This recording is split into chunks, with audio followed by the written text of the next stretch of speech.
capítulo de número 11. Eu quero meditar com a igreja do versículo de número 1 até o 2.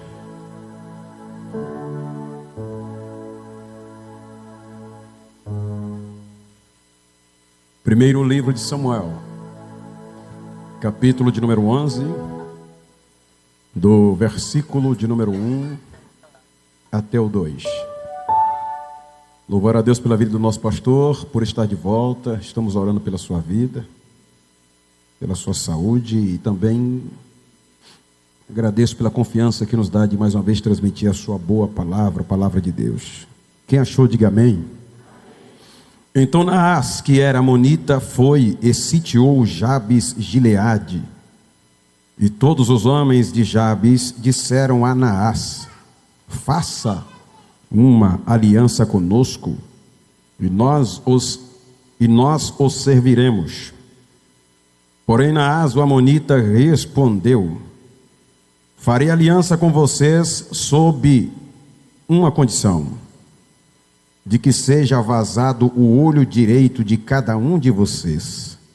Assim trarei vergonha sobre todo o Israel. Podeis tomar assento.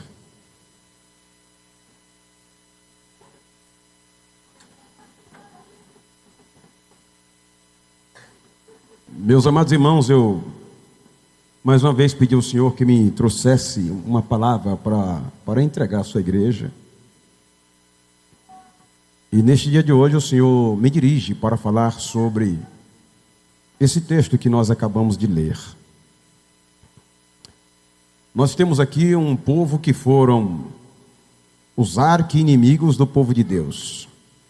Fizeram parte de grupos de inimigos que por volta e meia estavam no encalço do povo de Deus. Este povo foram os amonitas. Eles nasceram de uma relação incestuosa de Ló com as suas duas filhas. Desta relação nasce um menino por nome Benjamim, que é pai dos amonitas.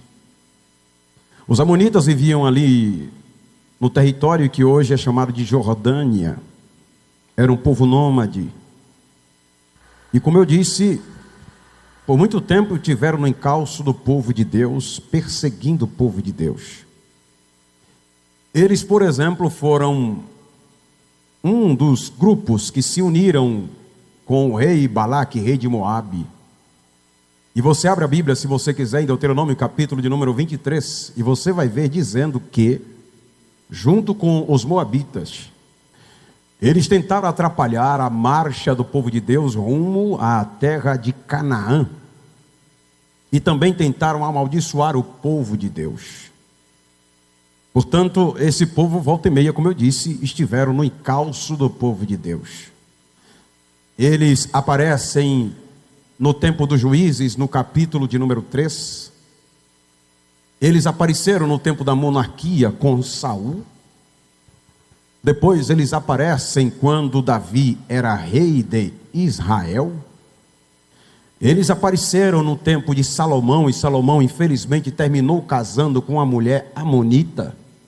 Deste casamento ele teve um filho por nome Roboão. Eles apareceram querendo matar o rei Joás. Eles apareceram no tempo de Uzias. Eles apareceram no tempo de Jotão.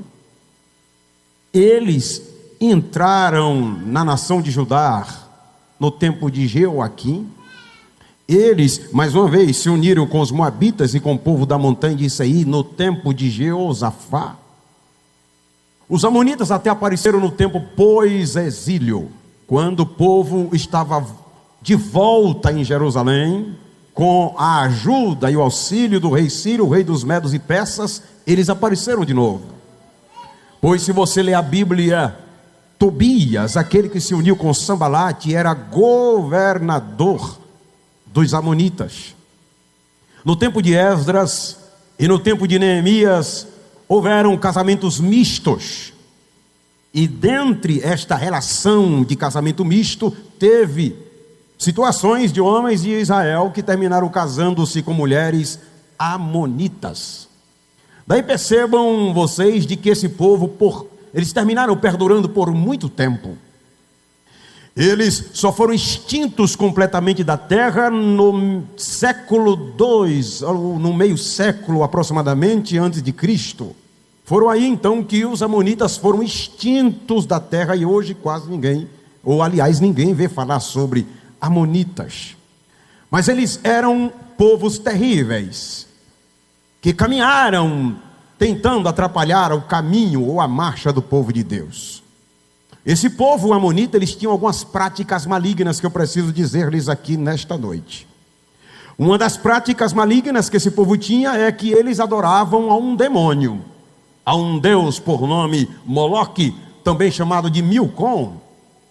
E para que a adoração fosse validada, eles precisavam cometer infanticídio, matando crianças e oferecendo a Moloque. Muitas crianças foram mortas. Outra prática que eles tinham era de humilhar as outras nações. No segundo livro de Samuel, capítulo de número 10, Davi, de uma forma diplomática, está querendo prestar as condolências ao filho do rei amonita que havia falecido. O rei Naás, rei dos amonitas, faleceu, e Davi, por sua vez, de forma diplomática, pega alguns homens e envia para a terra dos amonitas a fim de prestar as condolências à família do rei amonita. Mas como eles tinham essa prática de humilhar as outras nações, o filho do rei Naás, rei de Amon, terminou por achar que aqueles homens estavam ali para vistoriar a terra, e resolveram então humilhar os homens de Davi, cortando a barba. E diz o texto ainda que eles cortaram suas roupas, deixando os homens praticamente nus.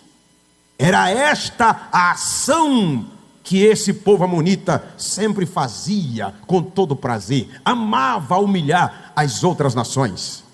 Outra coisa maligna que eles faziam, que era uma prática corriqueira, é que eles terminavam quando invadiam a cidade demonstrando toda a sua brutalidade. Toda a demonstração de violência, de barbárie. Você abre a Bíblia no livro do profeta Amós, se você pode me acompanhar, capítulo de número 1, versículo de número 3, e a Bíblia vai dizer que, quando eles invadiam a cidade, eles pegavam as mulheres grávidas, e eles rasgavam a barriga, o ventre das mulheres, e tiravam feto, para demonstrar agressividade. Esse povo agora está no território do povo de Deus. Eles estão em Jabes Gileade, no território de Israel. Daí eu preciso responder aos irmãos aqui esta noite as razões pelas quais os amonitas resolveram invadir Jabes Gileade. Quem está comigo, diga amém. Vamos lá. A primeira razão pela qual eles invadem Jabes Gileade é porque eles querem reivindicar aquele território. Para eles, quem eram os invasores ali era a nação de Israel. Eles queriam reivindicar aquele lugar como se fosse propriedade sua. Era esta a primeira razão pelas quais eles estavam ali em Jabes Gileade. Outro sim, aquele povo amonita estava em Jabes Gileade porque eles queriam também enriquecer. Eles queriam aproveitar ali aquele ambiente para saquear e assim então adquirir riquezas. Eles estavam também ali em Jabes Gileade porque eles queriam aumentar a sua fronteira, o seu limite de lugar. Eles queriam aumentar o seu espaço geográfico. Por essa razão que eles foram para Jabes Gileade. Mas a gente continua mergulhado aqui nesse texto, e eu quero agora levar para o âmbito espiritual. Este povo foi para Jabes Gileade porque eles queriam tirar lá em Jabes Gileade o testemunho que o povo de Deus mantinha do Deus poderoso que os tirou da terra do Egito, da casa da servidão. Isto porque o nome Gileade, para quem não sabe, Gileade significa montanha ou colina do testemunho. este inimigo terrível, que eram os amonitas, eles resolveram invadir Jabes e Gileade, para tirar do povo de Deus o testemunho. Satanás está tentando fazer a mesma coisa. E detalhe, me acompanhe aqui por favor. O rei dos amonitas chamava-se Naás. E só para você ter uma ideia do significado desse nome Naás, daqui você percebe de que os amonitas com o rei estão ligados diretamente com uma força maléfica. Porque o nome Naás é um nome de alguém que é uma personificação de Satanás. Naás é uma figura do diabo. O nome Naás significa serpente reluzente, serpente flamejante, serpente brilhante. Satanás também é assim. Ele é a antiga serpente. E Satanás, quando ele vem enganar um crente, quando ele vem tentar burlar aquilo que o crente tem de verdadeiro, ou tirar do crente aquilo que ele tem de testemunho, de verdade que adquiriu através da palavra, o apóstolo Paulo disse que ele vem como um anjo de luz, ele vem como essa serpente reluzente. Naás é este aqui, este personagem que significa serpente reluzente. E o que é que ele faz? Ele pega todo o seu exército, sobe essa colina, a montanha de Jabes, e ele vai tentar tirar o testemunho. Satanás, repito, está tentando fazer a mesma coisa. Tem pessoas que estão dentro na igreja, que o diabo invadiu seu território, está tentando tirar as verdades sagradas de Deus da tua mente, do teu coração e da tua boca. Tem pessoas que estão dentro da igreja, que não tem mais força para pregar, para falar, para dizer mais nada do que Deus fez, do que Deus realizou. Mas o Senhor me trouxe aqui nesta noite mais uma vez com uma palavra para esta igreja. E se você já está entendendo, por favor, dá um sinal glorificando e bendizendo ao nome de Jesus. O inimigo está no território do povo de Deus. Os inimigos chegaram, tomaram posse, invadiram o território de Jabes, Gileade. Diante desta situação, com o inimigo na porta, o inimigo no território, os amonitas lá no território de Jabes, Gileade, então o povo de Deus, a nação de Israel, cometeram 3 erros que o servo de Deus não pode cometer. Primeiro erro que eles cometeram quando viram os amonitas na porta, claro, em face do medo, diante de tanta barbárie, eles resolveram tomar algumas atitudes erradas. A primeira que eles tomaram é que o texto nos mostra que foram os homens, o povo de Jabes, Gileade, que resolveu abrir o diálogo para falar com o inimigo. Meus amados irmãos, se porventura tiver uma força do mal tentando invadir seu território, antes de bater papo com Satanás, vai falar primeiro com o seu Deus, que você serve aqui esta noite. Foi conversar com o inimigo. Foram eles que abriram o diálogo. O segundo erro que eles cometeram é que eles olharam para o povo amonita e terminaram dizendo para o povo amonita: faz uma aliança conosco, nós queremos fazer uma aliança com vocês. O diabo, ele nunca vai ser uma pessoa bondosa, irmão. Não há acordo da justiça com a injustiça, não há acordo das trevas com a luz. Já diz a Bíblia em Amós capítulo 3, versículo de número 3, não dá para andar 2 juntos se não estiverem de acordo. Jesus disse que não há acordo e consenso algum entre Deus e Mamon. Não há acordo, disse o apóstolo Paulo, entre a luz e as trevas. Não há acordo entre o céu e o inferno. Não há acordo entre Deus e Belial. O crente não pode andar de braços dados com o mundo. Uma pessoa crente na igreja não pode achar que dá para namorar com um descrente e chegar até o casamento, porque isso vai dar certo. Nunca deu certo e nunca vai dar. Eles disseram: faz uma aliança conosco, achando este povo de Jabes e Gileade que daria para fazer um acordo acordo com este inimigo amonita, um povo terrível, um povo algoz. Vou repetir: se você está pensando em fazer uma aliança com quem não é crente, pensando em namorar, querendo fazer sociedade com Jesus, eu vou trazer para a igreja, vou ganhar ele para a igreja, depois ele se converte, eu fico com ele, eu fico com ela, vai dar errado. Essas coisas nunca deu certo e nunca vai dar, porque a palavra do Senhor precisa estar em primeiro lugar, e não tem como dar certo isso. Eles disseram: faz uma aliança conosco. Terceira atitude que o povo de Deus fez, que foi uma atitude errada, e eles terminaram dizendo para os amonitas: nós os serviremos. Nós queremos ser seus servos, nós queremos ser seus escravos. Vocês podem nos dominar, vocês podem fazer o que bem quiserem conosco, queremos ser seus escravos. Diante disso, então, o inimigo resolveu falar. Já que eles começaram a conversar com o inimigo abre a boca e terminou dizendo: bom, já que vocês querem fazer aliança conosco, faremos, porém com uma condição.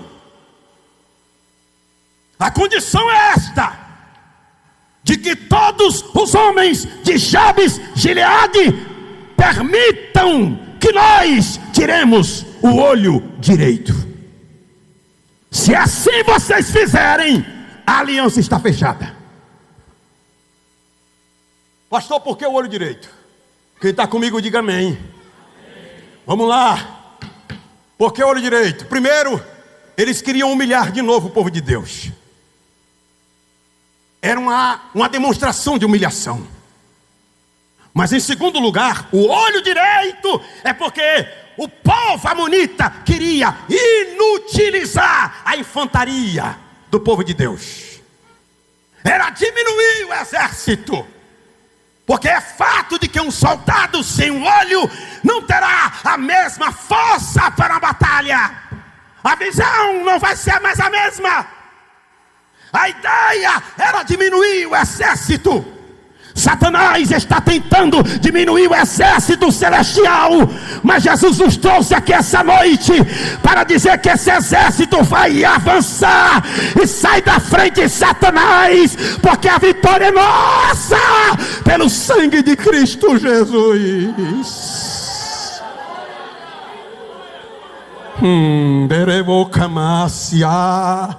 Qual era a ideia? Porque o olho direito. E aqui é mais forte que eu preciso aplicar. O olho direito, eles queriam arrancar o olho direito, porque o olho direito é o olho do alvo. O olho direito é o olho da mira. O olho direito é o olho do campo de visão. Já percebeu, senhores, que quando um soldado, se ele estiver usando uma arma de fogo, ou estiver usando uma flecha, e a maioria deles é destro, já percebeu que a maioria deles miram usando o olho direito?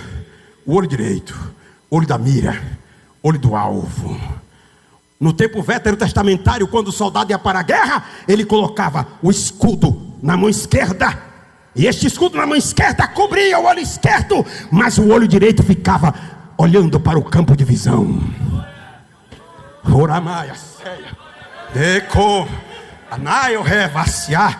Eu vou falar. Jesus está mandando eu falar. O diabo está tentando tirar você do alvo. O diabo quer tirar o teu olho do alvo. O diabo está tentando tirar o teu olho do campo de visão. Satanás está... Eu vou dizer mais outra coisa. Satanás não destrói pessoas. O diabo destrói projetos. Tem muita gente que está com o olho no projeto.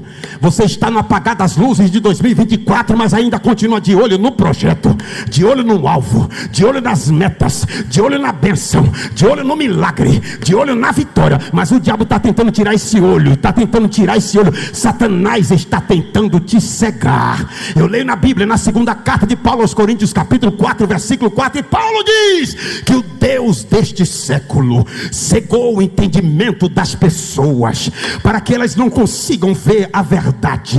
E o que tem de gente caolha, o que tem de gente sem o olho da visão, sem o olho do alvo, sem o olho da mira. Tem muita gente na igreja que já perdeu o olho do alvo, estão sem saber para onde ir. E eu vou dizer a vocês, vejam vocês na Bíblia, quando os filisteus pegaram Sansão, a primeira coisa que eles fizeram foi vedar seus olhos. Quando Nabucodonosor invadiu Jerusalém, que pegou o rei Zedequias, a primeira coisa que fez foi vedar seus olhos. Balaão está tentando amaldiçoar o povo de Deus. A jumenta viu o anjo, Balaão não conseguiu ver, porque Balaão estava cego por causa do prêmio de Balaque. Eu vejo uma cidade por nome Laodiceia. Laodiceia tinha uma fábrica de colírio, Laodiceia tinha uma clínica oftalmológica, mas Jesus Cristo olhou para Laodiceia e disse: a igreja está cega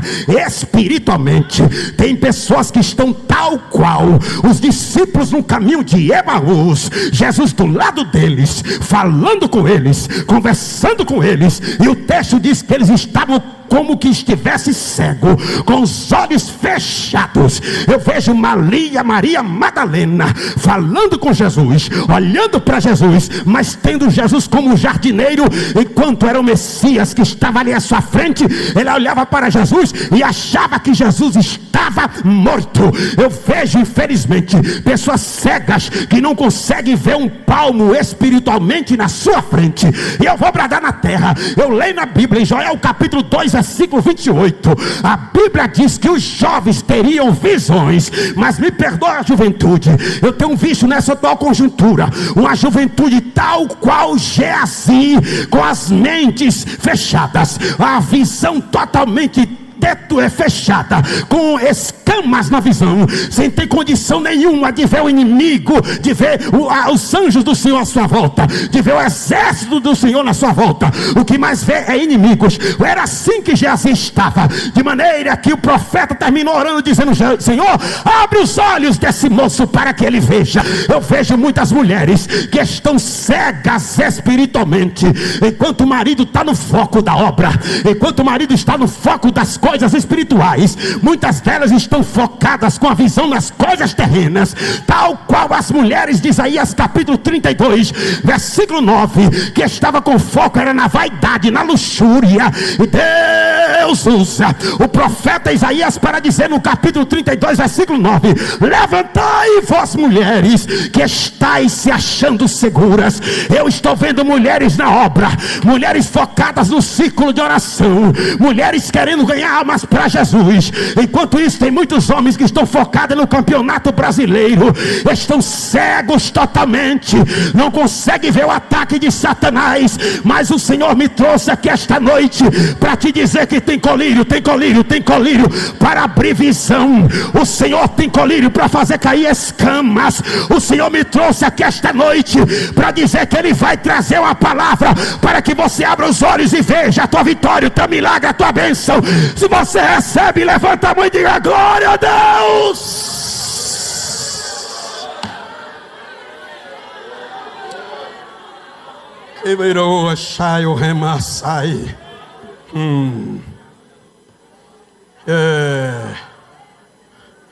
Tem muita gente sem visão, perderam a visão, não tem mais visão. Mas Jesus está passeando aqui essa noite. Ei, coragem, homem, sai. Jesus está passeando aqui. Havia em Jericó um filho de um homem por nome Timeu. Havia em Jericó um filho de um homem por nome Timeu. Ele perdeu a visão. Ele não era cego de nascença, ele perdeu a visão. E estava ele à beira do caminho mendigando, sem visão. Mas Jesus foi lá. Jesus foi lá. Jesus está aí no teu encontro, você que perdeu a visão. Jesus foi lá. Tem gente, pastor, que perdeu a visão do céu, perdeu a visão da obra. Não, agora a minha visão é outra. Chega de perder tempo com o negócio de igreja. Agora minha visão é outra. Eu estou em outro foco. Qual é o seu foco? Agora eu quero qualidade de vida. Não, eu estou pensando no meu bem-estar social. Meu foco é outro. Minha visão é outra. Chega, rapaz, de perder tempo nessas coisas da igreja, nessas coisas de obra. Não, meu foco é outro. Jesus está indo ao teu encontro. Oh meu Deus. Lá vai Jesus atrás do cego. Lá vai Jesus atrás do cego. Chegou até ele e disse assim: o que é que tu quer que eu faça? Ele disse: Senhor, recupera a minha visão. Eu quero a minha visão de volta. Recupera a minha visão. Recupera a minha visão. O Senhor vai te dar visão dos céus, quem crê. O Senhor vai te dar visões espirituais, quem crê.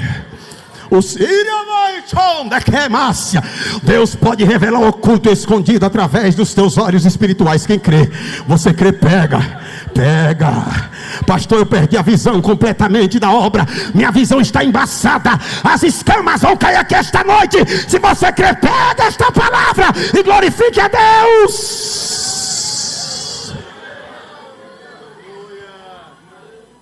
A igreja de Laodiceia perdeu a visão. Não tinha mais visão. E detalhe, se ufanavam de que tinham visão espiritual. O Senhor escreve uma carta para aquela igreja e disse assim, e eu acho interessante, me permitam parafrasear e dar asas à minha imaginação de pregador. Parece que eu estou vendo Jesus dizendo: eu estou colocando uma venda. Vocês dizem que são ricos, então venham comprar na minha mão. Coloquei uma venda. Vai vender o que, Jesus? Eu quero que vocês comprem na minha mão roupa para se vestirem, porque vocês estão nus. E ele continua dizendo, eu quero que vocês comprem na minha mão colírio para colocar nos vossos olhos. Vocês precisam de visão. Ou coisa ruim, é um crente do teu lado sem visão. Tem gente que está igual Jó. Jó dizia: tu opera na minha direita, eu não vejo. Tu opera na minha esquerda, eu não percebo. Tu opera atrás de mim, aí é o que eu não vejo mesmo. Tu opera na minha frente, eu não consigo ver nem na minha frente o Senhor operar. Porque Jó estava com a visão na terra, a visão da preocupação com os bens. Porque ele termina dizendo que o que ele mais tinha medo lhe sobreveio. Tu tinha medo de quê, Jó? Aí dá a entender que Jó tinha medo de ficar pobre. A visão era terrena. Mas no dia que ele viu o Senhor, a visão de Jó abriu. A visão de Jó mudou. Irmão, quando o crente ele tem a visão do céu, pouco importa que venha ameaça, pouco importa que venha despacho, pouco importa se alguém vai botar nome na boca de sapo. Pode vir ameaça de todo tipo de lugar. Se você está com a visão no céu, você não tem medo de nada. Não tem medo de nada. Aleluia, creio, Manassés. Eu vejo Micaías diante de Josafá, diante de Acabe. O texto vai dizer que Acabe estava com o exército, Acabe com coroa, Acabe sentado no trono, Josafá com seu exército, Josafá com coroa, Josafá sentado no trono. E um cidadão pegou Micaías e disse: olha, todos nós falamos que Acabe vai ter vitória, e tu tem que ir para lá, tu tem que dizer a mesma coisa. Se você não falar a mesma coisa, vai ter problema. Já foi ameaçando. Mas enquanto Micaías estava indo em direção a Acabe, estava indo em direção a Josafá, o céu se abriu e Micaías teve uma visão. Ele viu o Senhor assentado sobre o alto e sublime trono. Quem vê Jesus, quem vê o Senhor, quem vê Deus, não vai ter medo de ameaça, de despacho, de alguém que vai jogar praga, de alguém que vai dizer que você vai morrer como teu pai, como tua mãe. Pode falar o que for, pode dizer o que for, vai morder a língua, vai perder tempo, porque é maior o que está conosco do que o que está no mundo.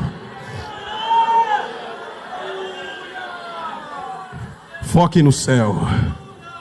Volte a abrir os seus olhos espirituais. Peça ao Senhor para fazer as escamas espirituais caírem dos teus olhos. Em nome de Jesus. Em nome de Jesus. Oh, qual cego andei e perdido vaguei, longe, longe do meu. Era assim que nós vivíamos, sem visão. Mas aí, mais do céu e seu sangue pra salvar um tão pobre. Aí a sua visão abriu. Sabe onde? Foi na cruz. Foi lá que os seus olhos abriram. Foi lá que os seus olhos espirituais abriram. Dali pra frente a sua visão passou a ser visão de águia. Foi ali que os olhos abri.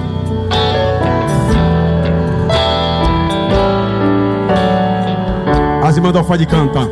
Canta assim as irmãs do Alfades. Abra os meus olhos da minha visão. Eu preciso ver, eu quero ver